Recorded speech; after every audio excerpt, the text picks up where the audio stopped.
So a while back when they announced our simultaneous journey all the way to the friendship games, I didn't give a single bother towards it.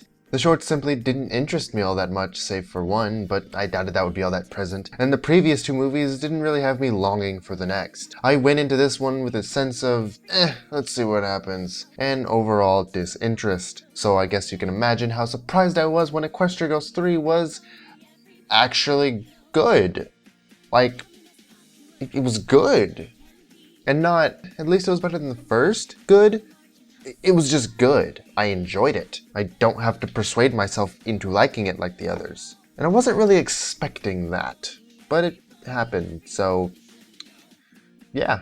Okay, so friendship games did a lot of things, so I'm just gonna run down them and see what happens. The music was great. The lyrics were well thought, and the majority of the songs really fit the scenes that they were in. All the numbers that they had great visuals to go with them as well. Really, the visuals overall were great, from the thread thing at the credits to every big sequence that happened throughout. I just liked the way they looked. Those wonky character designs are still weird, but the outfits that they picked for this one were actually really neat. Neat also goes for the characters wearing them. The main 5 plus Sunset felt, I don't know, natural? More themselves? I guess that is compared to Rainbow Rock's whole, let's have each character say the same thing the whole movie! They just worked really well on screen. Strangely enough though, Sunset actually was a bit repetitive in this one. But she had some neat development of her personality and stuff, which was great and kinda redeemed it. But those are the old, on to the new. Twilight Sparkle 2.0. Human Twi was brilliant. I love how she was so similar, yet so very different from Horse Twi. It really shows what would have happened if Twilight had never learned about friendship and stayed a shut-in. Wait a second, didn't I? She would end up being different from the character of the nerd we all know and love. This one never made her friends. As far as we know, she is just some creepy recluse who just talks to her dog. Called it. But yeah, she really just claimed her own character, which is comforting seeing how identical the main 5 are to their horse counterparts. I also love that glasses thing she did throughout the movie, it was adorable. But we have to remember, she came from Crystal Prep, which had its own team who don't have names, I guess? I mean, they each obviously showed their own character, which was really neat, and I mean impressive with how minimal they were.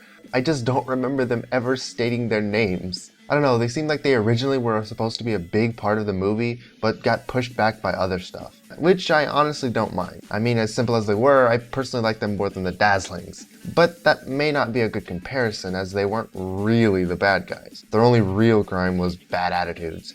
But that kind of leads into the next thing. The story for this one was just better than the first two. It just was. It felt like it went at a pretty reasonable rate, and everything just fit into place. The ending might have been a tad bit speedy, but it wasn't really a deal breaker, and the plot itself worked a lot better than this. Until that last bit, the stakes were pretty low. It was more focused and less trying to be big and grandiose. I also like the fact that nobody was really in the absolute wrong, save for the principal chick. The Crystal Prep students were more instigated into it all by the principal, and I think that was the best thing that could have happened. It allowed the characters to act silly without looking like idiots. Plus, I've always thought the MOP does its best with slice of life, and while this obviously was more out there, it partially was that. Which leads to the, admittedly, grandiose magic thing. It started pretty minor and just moved things along, but it kinda ended up being the main thing. The actual friendship games simply became the backdrop, which again, kind of worked. It shifted focus as elegantly as it could, and neither became invisible during the parts that they were in the back. So yeah, the movie was just all around good, I guess. The humor was great, nobody was annoying, it had great moments, and they only acted slightly stupid at times. I mean, it obviously still isn't the super greatest thing ever, but it was good.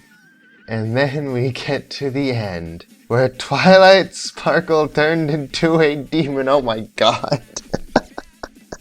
What?